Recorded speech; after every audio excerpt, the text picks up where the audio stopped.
épisode hors série. Alors, nous voici à un autre hors-série, un de ces épisodes qui est à l'exclusivité des abonnés du podcast, peu importe dis-je, la plateforme. Donc, aujourd'hui, on va parler d'un événement particulier qui est arrivé. Et puis, pour se mettre en contexte, je vous présente notre maintenant populaire collaborateur François Viault. Bonsoir François. Salut Martin. Ça va bien? Ça va bien toi? Ben oui. Écoute François, il s'est passé quelque chose de particulier dans les derniers jours. J'aimerais ça qu'on en parle, mais avant qu'on se rende là, on va faire un peu une mise en contexte parce que l'événement en question fait référence là, à Christine Beaulieu, la comédienne, et la pièce J'aime Hydro. Donc, avant de se rendre là, fais-nous une mise en contexte. Donc, depuis quand, toi, tu connais Christine Beaulieu? Christine, dans le fond, je l'ai connue sur Facebook, dans notre groupe Ma Livre une passion. Elle était parue dans le groupe en 2016, je crois, 2015 ou 2016. Et puis, à ce moment-là, elle faisait... en fait, elle était devenue porte-parole, je crois, équitaire. Puis elle faisait une campagne de publicité avec Équiterre, les rendez-vous branchés, tout ça, avec la voiture électrique. Et c'était une Leaf, je pense qu'elle possédait une Leaf à ce moment-là également. Et puis, elle avait fait un voyage, on se rappelle, en 2016, il n'y avait pas grand borne sur la Côte-Nord, et elle voulait se rendre sur la Côte-Nord avec la Leaf. Une Leaf 2016, là, je pense qu'elle avait la petite batterie à ce moment-là. Et puis, elle avait posé des questions dans le groupe, je l'avais aidé un peu, là, elle avait communiqué avec moi pour différents trucs au niveau de la recherche, parce que elle se branchait chez les gens qu'elle pouvait sur la route, qu'elle rencontrait au gré de son voyage. Et puis, mais je la connaissais pas comme telle, Christine. Moi, j'écoute pas beaucoup la télé, et puis je savais pas vraiment c'était qu'est-ce qu'elle faisait dans la vie, tout ça. Je savais qu'elle était comédienne, évidemment, mais je savais pas sur quoi qu'elle travaillait à ce moment-là. Et puis son voyage sur la Côte-Nord était vraiment lié à la préparation de la pièce J'aime Hydro. Pièce J'aime Hydro, qui est une pièce qui relate en fait, je dirais, la relation amoureuse que peut avoir de nos jours le peuple québécois face à l'entreprise Hydro-Québec. On sait que, historiquement, lors de la construction, les grands barrages, il y avait un très grand sentiment de fierté, hein, c'était notre richesse collective. Et puis, au fil du temps, pour plein de raisons, cette relation-là s'est transformée. Et puis, Christine a voulu un peu comprendre ce qui s'était passé, puis elle voulait s'imprégner, tu sais, parce que les côtés que les gens aiment, mais les côtés que les gens aiment pas, pour le comprendre, il faut aller sur le terrain. Puis Hydro-Québec, c'est des barrages, c'est loin, c'est en région. Puis elle voulait l'interviewer, les acteurs sur leur... Je parle d'acteurs, je parle pas de comédiens. Je parle les acteurs du milieu de l'hydroélectricité un peu partout. Puis c'est pour ça qu'elle est allée, qu'elle voulait faire ce long voyage-là. Puis elle voulait le faire en électrique parce que c'était symbolique là, de suivre les lignes à haute tension puis de se rendre jusqu'au barrage. Exact. À ce moment-là, le gros projet au niveau des barrages, c'était la Romaine, et puis la rivière Romaine, qui était une centaine de kilomètres. Et puis, c'est suite au documentaire de Roy Dupuis, c'est suivre le courant. Oui, quelque chose comme ça, oui. Chercher le courant. Et puis, il faisait un reportage, dans le fond, sur la rivière Romaine. Il descendait la Romaine pendant je ne sais pas combien de jours pour sensibiliser les gens, essayer de sensibiliser, parce que, comme tu disais tantôt, les gens comme tels n'ont pas accès à l'information, n'ont pas le temps non plus de s'imprégner du sujet. Et puis, ça prend des gens, des fois, qui, comme Christine a fait, donc d'aller sur le terrain, puis poser les questions, être passionné par le sujet, puis l'environnement, parce que nécessairement, ça prend beaucoup, beaucoup d'énergie puis de temps.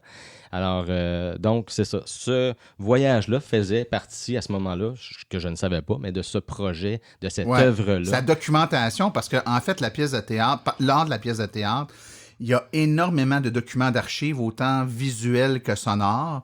Et elle relate aussi beaucoup dans l'histoire qu'elle raconte, là, des discussions qu'elle a eues avec des gens sur le terrain, donc entre autres lors de ce long voyage-là, lorsqu'elle est allée sur la Côte-Nord. Écoute François, je te propose qu'on écoute juste un extrait de la bande-annonce de la pièce J'aime Hydro. Ça va nous mettre un peu dans le contexte, puis on va poursuivre notre échange tout de suite après. Parfait. Parce que Hydro-Québec nous a un jour rendus maîtres chez nous.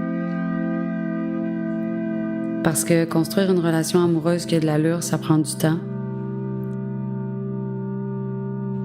et que notre relation avec Hydro-Québec ressemble de plus en plus à celle d'un amant ou d'une amante déchue. Parce que j'aime. Et parce qu'une fois que j'aime, je ne peux plus être indifférente. Bienvenue à J'aime Hydro. Alors, je pense que ça nous met un peu dans le contexte. dans le mood. Hein? C'est très, Ouais. il y a vraiment une ambiance particulière qui se dégage de cette pièce-là. Et puis, c'est... comment, tu sais, bon, je m'en suis jamais caché, je travaille là, hein, puis je le redis, là, c'est pas une cachette. Et puis même pour nous qui travaillons à l'interne, il y avait beaucoup de curiosité, mais en fait, ça a été très bien accueilli, cette pièce-là, parce que, comme toute entreprise, on est conscient de... Bon, tu sais, il y a un adage qui dit « on fait pas d'omelette sans casser des œufs ». On est conscient que pour produire de l'hydroélectricité, ben il y a certains sacrifices au niveau des constructions que l'on doit faire, des rivières qu'on doit harnacher, des dérivations, des barrages qui, bon, sont très efficaces, mais somme toute viennent mettre une pièce d'ingénierie civile dans un milieu naturel la plupart du temps qui est assez vierge finalement. Ça reste que c'est très bien documenté, puis tout ça. Puis bon, notre échange aujourd'hui vise pas à mousser la pièce de théâtre, mais en fait, il faut en parler quand même parce que c'est de là que tout ça est parti. Puis en même temps, ben, on mettra en référence, pour ceux que ça intéresse, là, les hyperliens pour les gens qui veulent soit aller écouter, parce qu'on peut écouter la version podcast. En podcast, en fait. Moi, j'ai pas vu la pièce, mais j'ai écouté le podcast quand ça a été disponible sur Spotify. Puis je pense que c'est aussi disponible sur le site J'aime Hydro pour écoute. C'est 5 épisodes d'environ entre 40 minutes et 1 heure. Et puis, écoute, je savais pas à quoi m'attendre, mais en l'écoutant, on découvre la personne qu'est Christine, parce que c'est la pièce, dans le fond, c'est sur son trajet à travers cette œuvre qu'elle a construite. Son cheminement. De sa perception par rapport à... Bon. Ses rencontres. Puis elle, Christine, je veux dire, c'est une néophyte là, dans le domaine, elle ne connaît pas ça, mais elle est très passionnée, puis elle veut aller au bout des choses. C'est ça qui fait que c'est très intéressant. Effectivement, il y a beaucoup... c'est spécial parce que c'est énormément, c'est très émotif. C'est-à-dire qu'elle parle de la relation qu'elle a ou que le peuple a par rapport à une entreprise. C'est pas quelque chose qu'on aurait tendance à croire aussi émotif, mais compte tenu de la nature même du sujet, de l'attachement des Québécois pour à la fois la nature et la ressource naturelle qu'est l'hydroélectricité, ça devient rapidement très émotif.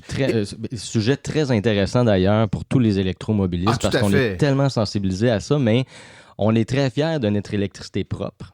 Mais il y a un autre côté à la médaille qu'on ne se rend pas toujours compte, c'est à quel prix on continue de faire les barrages. Et vous allez voir, pour ceux qui vont l'écouter, là, la question se pose dans cette œuvre-là, c'est qu'est-ce qui coûte le moins cher? Produire 1 kWh ou l'économiser? Avoir des moyens pour l'économiser. Tout à fait. Puis en même temps, Hydro-Québec fait énormément de sensibilisation pour réduire la consommation, mais en même temps, il y a une demande qui est accrue.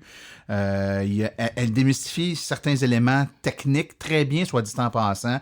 La capacité énergétique, qui est une chose, et les besoins en période de pointe. Donc, on doit construire un réseau qui nous permet de passer à travers certaines pointes l'hiver, entre autres. Exact. Mais 95% du temps, on n'a pas besoin de cette quantité d'énergie-là, mais 5% du temps, on a besoin.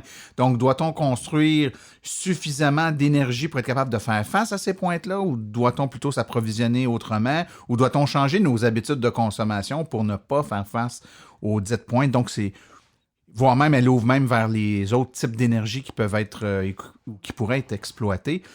C'est un débat de société. Oui, on ne le fera pas ici aujourd'hui. Une œuvre très intéressante à écouter, et puis une belle rétrospective, puis remise en question. Puis comme on le voit là, au fur et à mesure que ça avance, elle commence, tu vois, à poser des questions, à rencontrer des gens quand même de haute importance dans ce domaine-là. Et déranger en même temps. Oui, tout à fait. Fait que, non, c'est très intéressant. Très, très bien fait. Oui. Maintenant, si on rentre dans le pourquoi on se parle de ça aujourd'hui, François, il faut expliquer que, je le savais là, parce qu'on m'en avait parlé, puis je l'avais lu sur les médias sociaux aussi, puis je l'ai constaté quand je suis allé voir la pièce. Mais dès le début de la pièce, Christine arrive sur scène avec une voiture qui est une Nissan Leaf. À l'époque, c'est une Nissan Leaf de première génération. Je sais pas si c'est toujours le cas. C'est toujours le cas. En fait, c'est la cas. deuxième partie de la pièce. Il y a la première partie, puis c'est après l'entracte que la voiture embarque. Ça, elle arrive sur scène parce que, bon, elle raconte son périple et puis tout ça. Ouais. Et là, elle arrive sur scène avec la Nissan Leaf là, qui roule et qui se stationne là, en arrière-scène. Elle débarque du véhicule, puis bon, elle continue la pièce.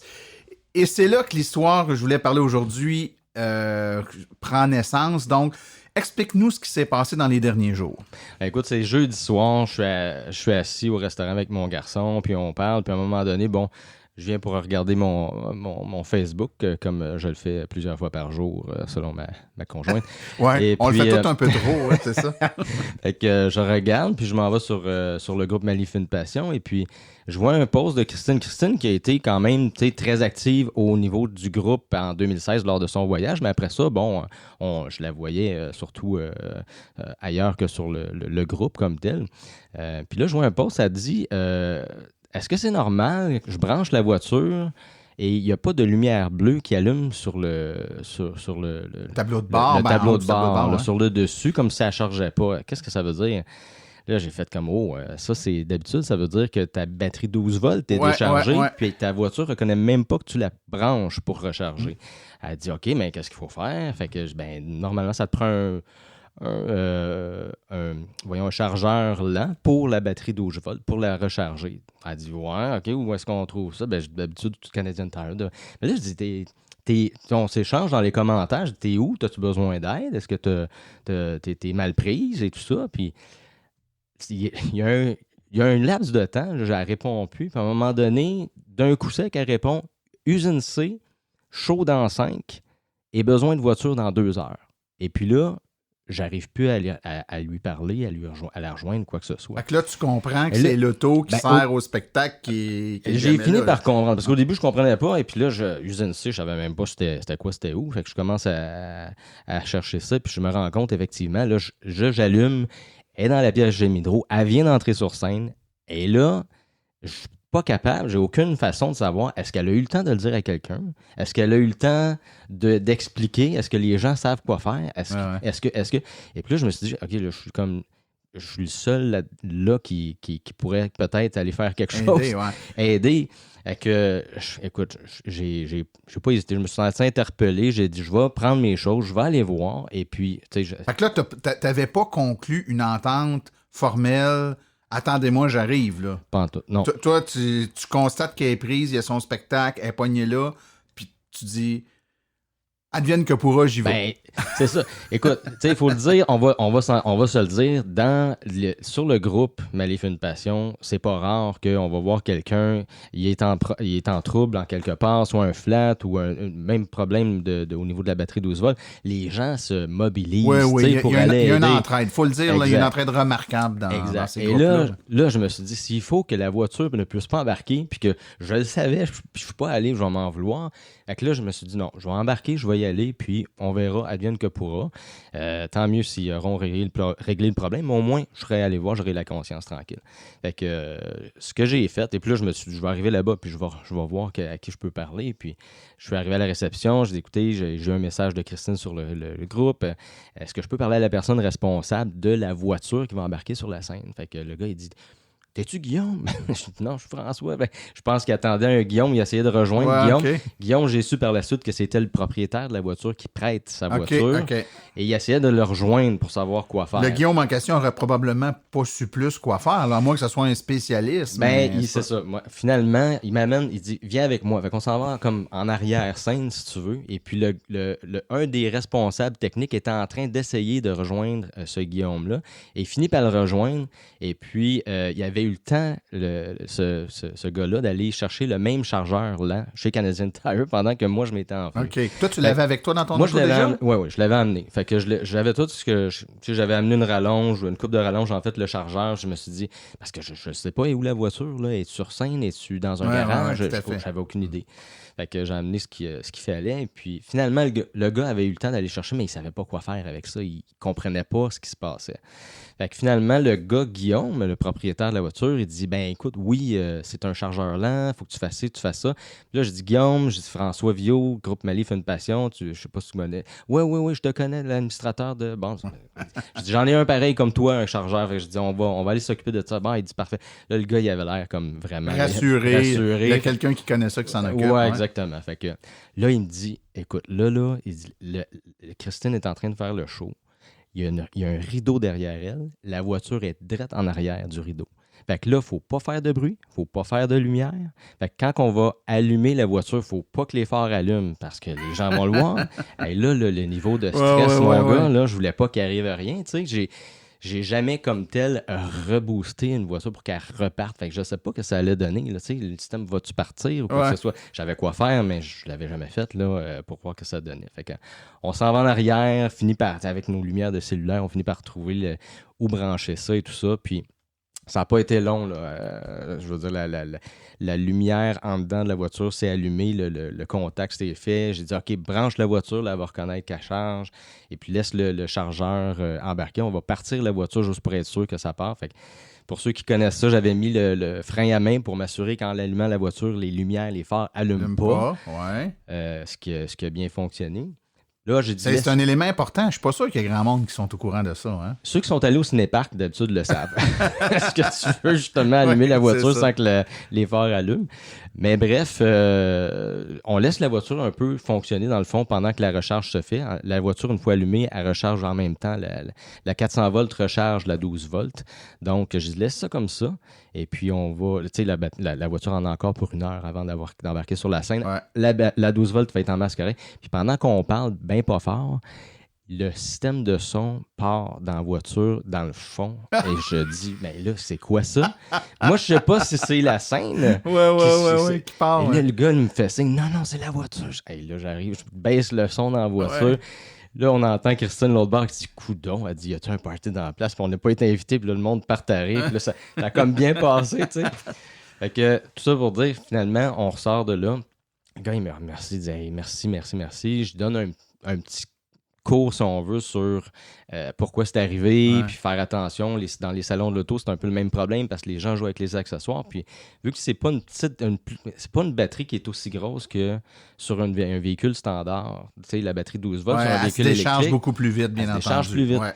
Fait que c'est pas rare qu'on voit ça dans les salons, parce que les gens, tu sais, si vous avez joué avec les accessoires, vous n'avez pas parti la voiture, elle n'a pas eu le temps de se recharger. Fait que garder le chargeur lent proche, ça sera pas trop, tu sais. Non. Fait que finalement, je suis parti de là et puis j'espérais que tout soit correct. Puis vers 9h, c'était l'entracte. Donc Christine, moi, je lui avais écrit comme quoi que, même si elle n'aurait pas vu mon message, mais je lui avais quand même écrit au moment de partir que je m'en allais, j'étais en direction là-bas avec le stock pour aller aider. Et puis là, elle m'a dit, mais t'es-tu vraiment venu ici? Je dis, ben oui, je suis venu. Je savais pas si t'avais eu le message, je savais pas si t'avais eu le temps de le dire. J'ai dit, je vais aller aider, je veux dire, ça va me faire plaisir. Puis c'était pour une bonne cause en plus. J'avais écouté la pièce à ce moment-là, puis je trouvais ça formidable. Fait que, écoute, elle était tellement contente. Eux autres, ça les a aidés, c'est sûr. Là. Ben écoute, je trouve que c'est un... Bon, c'est sûr que c'est inusité comme situation. Hein? C'est pas le genre de truc qu'il fallait être là au moment où ça s'est passé, lire le message, savoir c'est qui Christine. Je te dirais que quand je me suis retrouvé derrière le rideau avec Christine en avant, je me suis dit, mais qu'est-ce que je fais là? Jeudi soir, c'est quand même exceptionnel. Ouais. Mais ça témoigne néanmoins de la superbe camaraderie puis sentiment dans le désir d'entraide qu'il y a dans ces communautés-là. On le répétera jamais assez, on le dit souvent, mais les différents groupes Facebook là, dédiés aux voitures électriques, les groupes, soit pas la page Facebook de l'association ou les pages spécialisées en électromobilité, il se crée une petite communauté, là, les gens sont généralement, évidemment, il y a des exceptions, là, mais je vous dirais que généralement, on se trompe pas en se disant qu'il se crée une communauté, un sentiment d'entraide, puis les gens sont là pour donner un coup de main, il faut pas hésiter. À la base, c'est des pages où que les gens s'entraident à chaque jour en répondant à des questions pour les nouveaux, là, généralement.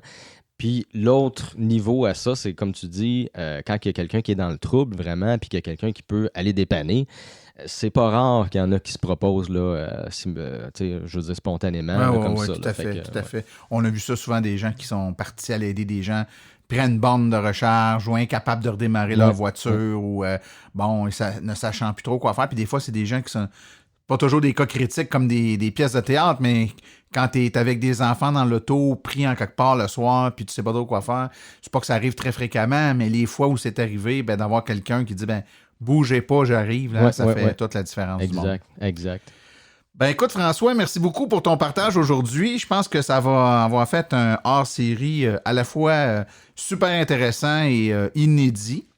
Hein? Donc, si vous avez écouté cette petite entrevue avec François, c'est forcément que vous êtes abonné au podcast. Vos amis qui nous écoutent via les sites web, généralement, ne l'auront pas eu. Donc, c'est une bonne chose peut-être de leur expliquer comment faire en allant sur aveq.ca/silence. Là, il y a un petit bouton en haut à droite qui est s'abonner. Ça coûte rien et c'est ce qui permet de recevoir ces petits épisodes-là hors série.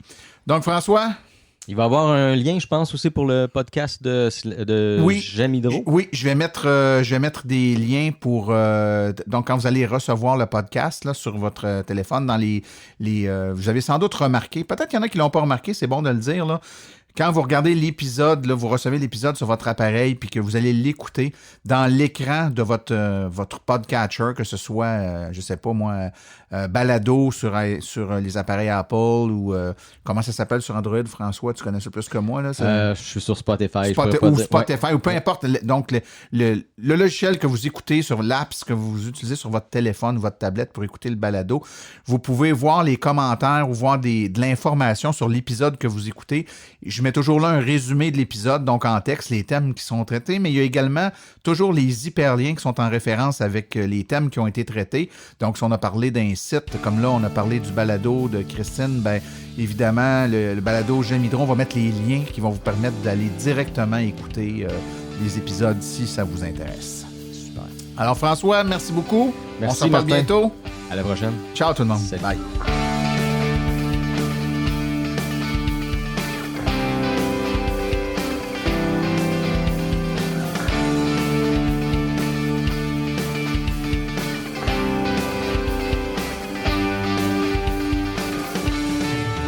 Épisode hors série.